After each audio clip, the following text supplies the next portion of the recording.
उमा जी, आपका एक ऑडियो भी हमने सुना था जिसमें आप सोनम से भी बात कर रही थी। आप बता सकती हैं कि जब वो लोग शिलोंग पहुंच गए, हनीमून पर पहुंच गए, तो आपकी कितनी बार फोन पर बात हुई? आपने कहा आप ही फोन करके बात करती थी।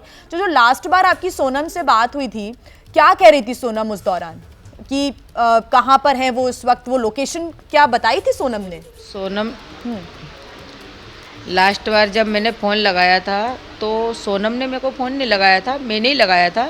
मैं ही खबर लेती थी, उन दोनों ने मेरे को फ़ोन होके नहीं लगाया था। जितनी बार भी लगाया ना तो मैंने ही लगाया था उनको, क्योंकि मेरे को फिक्र सी अंदर से थी, इसलिए मैं फ़ोन लगाती थी।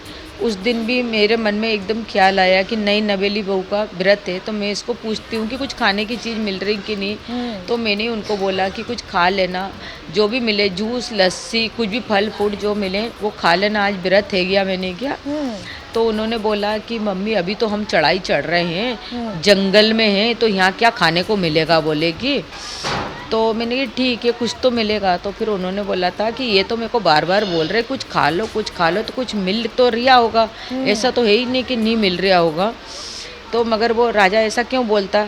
सोनू ने मेरे को यही बताया कि ये बोल रहे हैं कि कुछ खा लो कुछ खा लो, मगर मैं नहीं खा रही हूँ, बोले। तब तक सब सामान्य आपको एक लग जगह रहा इनने था? कॉफ़ी भी दी थी मेरे को, तो मैंने बोला है इतनी, हाँ, वो बोले इतनी गंदी कॉफ़ी मैंने फेंक दी, उन्होंने ये भी बोला था मेरे को। और राजा से आपकी फिर मैंने फोन पर बोला बात कि हुई थी? राजा कहाँ है? हाँ। तो बोले कि ये ना, हाँ राजा कहाँ है? तो उनने बोला अभी बात कराती हूँ। तो राजा शायद आगे था, सोनम शायद पीछे की तरफ थी। तो फिर उन्होंने बोला मैं बात कराती हूँ। फिर है ना थोड़ी देर बाद 10-15 मिनट बाद सोनम ने मेरी राजा से बात कराई। तो फिर राजा से मैंने बोला बेटा कहाँ पे हो तुम? तो बोले मम्मी ऊपर आ गए। तो मैंने कि क्या कर रहे हो? तो बोले कि केले खा रहे हैं। तो मैंने बोला कि नीचे किस लिए गए थे, कहाँ रुके थे तुम? तो बोले नीचे रुके थे। मैंने कि नीचे क्या मकान रहते हैं क्या, मतलब रुकने के लिए होटल वगैरह है क्या? तो उन्होंने बोला था जो मम्मी जो पुराने टाइप के छोटे छोटे मकान होते ना, हम उसमें रात रुके थे, बोले। तो मैंने कि ऊपर किस लिए आ रहे थे? बोला ऊपर तो आना पड़ेगा, बोले मेरे ऊपर से मम्मी अच्छा नज़ारा दिख रहा है और हम जहाँ से थोड़ी देर में निकल रहे हैं, क्योंकि ऊपर ही खतरा था ना उसको। तो तब राजा नॉर्मल लग रहा था उमा जी, आपको ठीक था, खुश था? तब तक कुछ भी नहीं था, आपको लगा सब कुछ सामान्य ही है? और वो हनीमून पर जाने के बाद जब भी आपकी बात हुई तो राजा खुश था? शादी के बाद भी, हनीमून पर जाने के बाद भी? खुश था, मतलब हाँ, राजा के मन में ऐसा कोई ख्याल नहीं था, राजा खुश था। और है ना मेरी आखिरी बात भी यही हुई थी राजा से, इसके बाद में मेरी कोई बात नहीं हुई। फिर मैंने सोचा दिन भर बच्चे उनको डिस्टर्ब नहीं कर सकती, नया नया जोड़ा है, इसलिए मैंने दूसरे दिन सुबह 7 बजे से फ़ोन लगाना चालू करा दोनों के नंबर पे।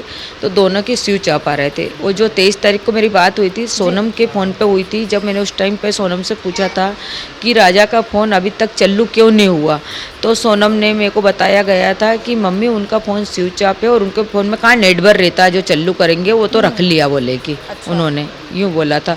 तो रखने का किसने बोला राजा को जो फ़ोन रख लो?